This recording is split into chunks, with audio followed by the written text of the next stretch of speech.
Volimo da pričamo o novinama u muzeologiji, bibliotekarstvu i inače u svim sferama kulture, života i poslovanja. Gosti jutarnjeg programa su Ljilja Petrović-Zečić, direktor Narodne univerzitetske biblioteke Republike Srpske i Nenad Iđoški. Dobro jutro, dobar dan, dobrodošli. Dobro jutro. Gospodin Iđoški, šta je knjiga priča i ko ste vi? Vaša ideja knjiga priča, je li tako, iz 2019. je dobila nagradu za najbolju studentsku ideju, a sve kasnije je istorija. Tako je, znači 2019. ja sam tad bio još student i na nivou Srbije je knjiga priča dobila za najbolju studentsku ideju, prvu nagradu, što je bio veliki onako neka odskočna daska za celu ideju audio knjiga u Srbiji i veliki motivator.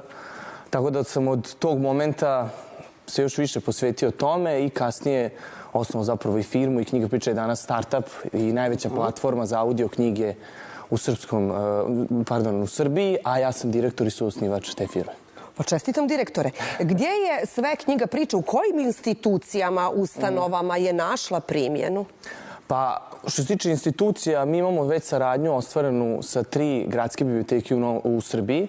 Imamo gradsku biblioteku u Novom Sadu, koji su prvi uveli zapravo audio knjige. Onda imamo gradska biblioteka u Somboru i gradska biblioteka u Užice i sad se nadamo 2024. i Narodna univerzitetska biblioteka u Banja Luci. Gospođo Petrović-Zečić, kako ste vi stupili u kontakt sa Nenadom? Otkud saradnja? Pa mi već dugo razmišljamo o formiranju te jedne elektronske biblioteke, elektronske police gdje bi naši čitaoci mogli da posude knjigu bez onog dolaska u biblioteku, odlaska, vraćanja knjige i tako dalje.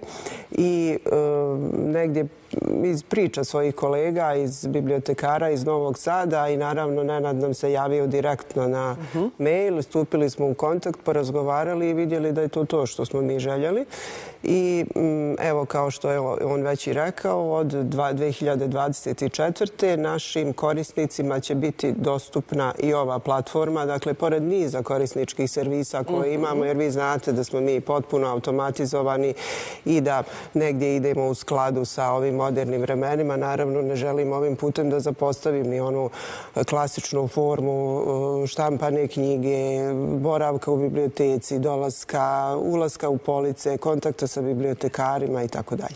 Neće više biti onih ostavljanja među listovima, lotos maramica, toalet papira, čačkalica, pošto smo radili prilog sa vašim kolegama upravo o tome. Dakle, mogu li da zaključim da je knjiga priča zapravo i dio projekta digitalizacije i modernizacije vaših usluga?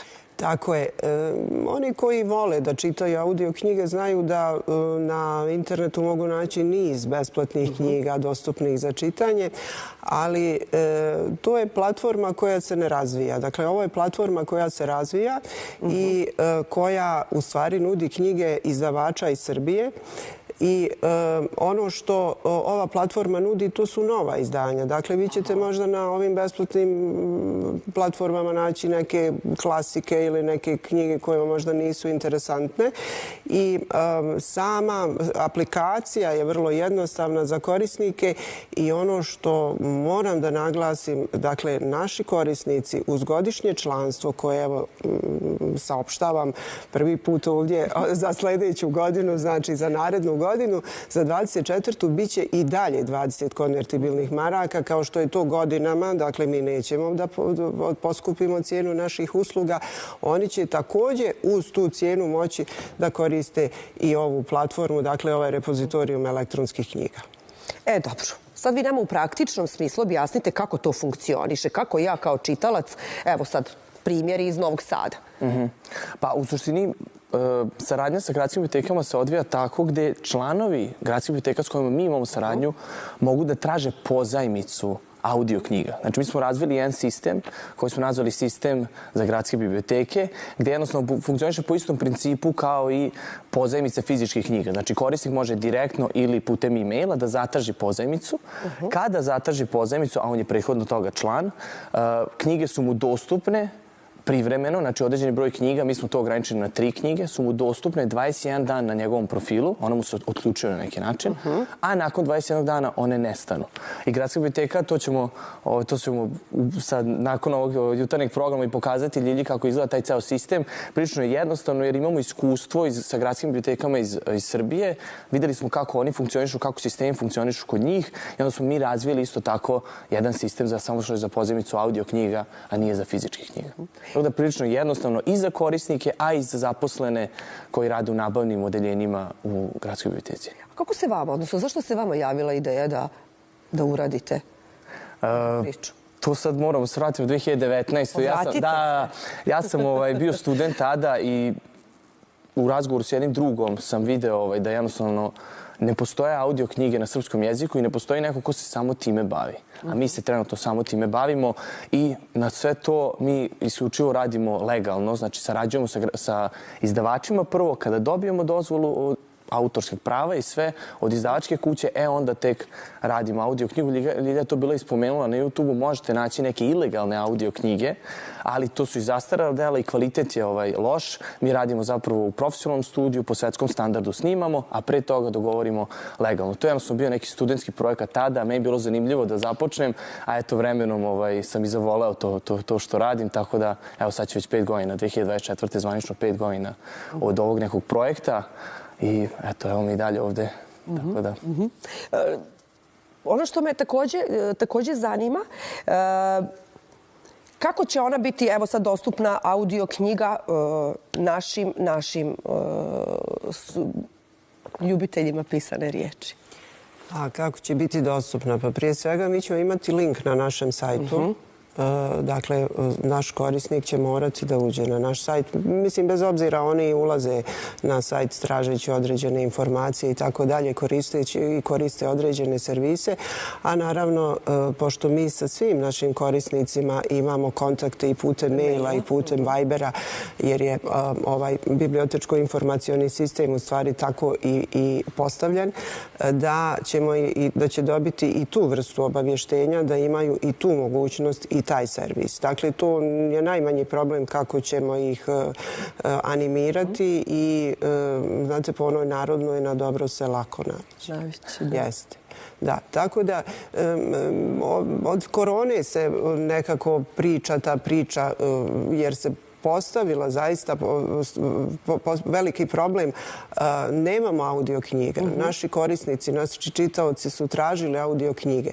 I ovo moram da naglasim. Dakle, ovdje se radi o audio knjizi.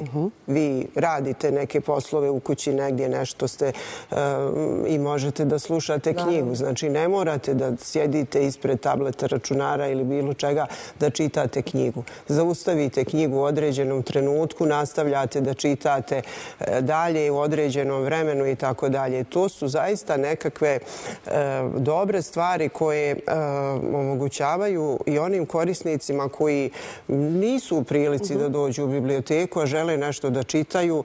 Ali isto tako i slijepim i slabovidim licima. Da.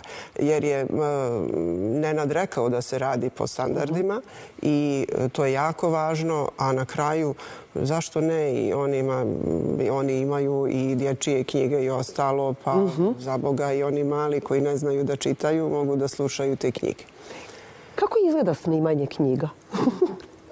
Pa to je ceo proces prepušten studiju, tako da ja nisam toliko u tom poslu. Imamo ljude koji su zaduženi za to, ali imamo gluve sobe, to je jedna jako bitna stavka, onda tu naratori naši čitaju, sad tu provedu određeno vreme, nije baš što se kaže da čitaju i da je to odmah savršeno, znači tu se dešavaju greške. Ne može se čitati duži vremenski period, znači ako se ja ne varam, mislim da je maksimalno što mogu da čitaju 2 ili 3 sata i onda se gubi tonalitet i gubi se snaga jednostavno glasa, pa se prave ili pauze ili se jednostavno pomera za sutradan, ali to je jednostavno jedan proces i to je deo koji mi se trudimo da ubrzamo ili da pokušamo da ubrzamo i da poboljšamo, ali jednostavno imamo neke faktore koje ne možemo da utičemo u tom cijelom procesu snimanja, to je jednostavno kakav je dan za tog našeg naratora, jer i to ima i ljudski faktor u tom sve. Jasno, jasno. Hvala vam što ste bili gosti jutarnjeg programa. Želim uspješnu novu 24. godinu. Petrović i Zečić, gospođo, šta biste posebno istakli od realizovanog u 2023. godini u Narodnoj univerzitetskoj biblioteci? Kakvi su planovi za sljedeću, osim ovog o čemu smo pričali jutros? Pa evo, ja bih počela sa 24. godinom, pa ćemo se vratiti.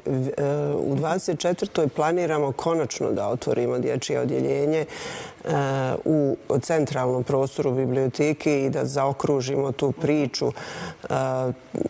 Planirano je i već se izvode radovi da to odjeljenje zaista bude na jednom visokom nivou, da zadovolji potrebe onih najmlađih predškolaca do one najteže ciljne grupe za komunikaciju tinejdžera i upravo se i tako i zove odjeljenje za djecu i tinejdžere i zaista to će biti nešto spektakularno kako je to planirano da se opremi. I negdje nam je to osnovni cilj da uspijemo da složimo fondove, da formiramo fondove dječjeg odjeljenja, premještanje. To je ogroman posao, veliki broj knjiga, uređenje interijera i tako dalje. Što se tiče 2023. godine, pa ono što vidimo kao neki naš veliki zadatak koji smo uspjeli da završimo u 2023. u vrlo teškim vremenima, uspjeli smo da očuvamo i dalje razvijamo bibliotečko-informacioni sistem KOBIS.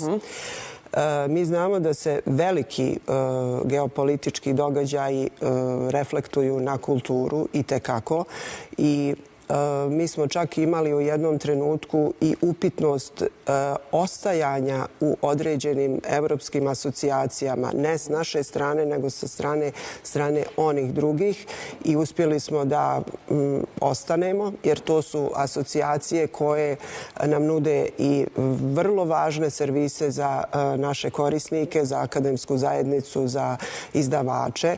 Tako da, ukoliko bismo ostali bez tih članstava, onda bi bilo vrlo upitno i ovdje kako bi to sve funkcionisalo. Ono što mogu da naglasim u 2023. godini, to je bio Kočić u Parizu. Dakle, mi smo predstavili stripovjetke Petra Kočića, francusko-srpsko izdanje u Kulturnom centru Srbije u Parizu. Predstavili smo se u Solunu na Međunarodnom sajmu knjiga i ono što je tu bilo značajno je otvaranje odjeljenja srpske knjige. Dakle, saradnja Centralne biblioteke grada Soluna i Narodne univerzitetske biblioteke rezultirala upravo ovim odjeljenjem srpske knjige. U izdavačkoj oblasti dobili smo nagradu za izdavački poduhvat Međunarodnog sajma knjiga u Banja Luci za knjigu Ranka Risujevića Moje knjige. I ovo što najavljujem do kraja godine, a u stvari to i jeste jedna izložba, vrlo specifična, vrlo neobična, a u stvari centralni događaj će biti prijem za medije. 27.12. u 12 sati mi želimo da se vama zahvalimo što ste nas pratili 2023. što ste dolazili na naše događaje, što ste pisali o nama i taj događaj će početi jednom izložbom koja u stvari predstavlja vezu između rock'n'rolla i književnosti. Izložba je u stvari jedna priča o rock'n'roll sastavima, pjesmama koje su svoje nazive dobili po knjigama i književnicima. Evo recimo primjer jedan da to The Doors imaju njihova pjesma Vrata percepcije. Aldous Huxley je književnik, tako da smo tu napravili jednu vezu. Imamo 20 rock'n'roll bendova koje smo povezali sa knjigama i književnošću. Sjajan katalog, englesko-srpsko izdanje, univerzalna i onako ćemo početi sa jednom pričom. Dakle, ulazimo u 2024. godinu gdje malo pravimo otklon od onoga što smo radili. Jedna vrlo onako relaksirana izložba, a i ima za cilj da podstakne i naše korisnike da potraže neke knjige i da ih čitaju i da, evo recimo, Bijesovi Dostojevski, svi znamo za bend Bijesovi, a u stvari to je roman Dostojevskog, pa evo prilika za 2024. godinu da se i pročita ta knjiga.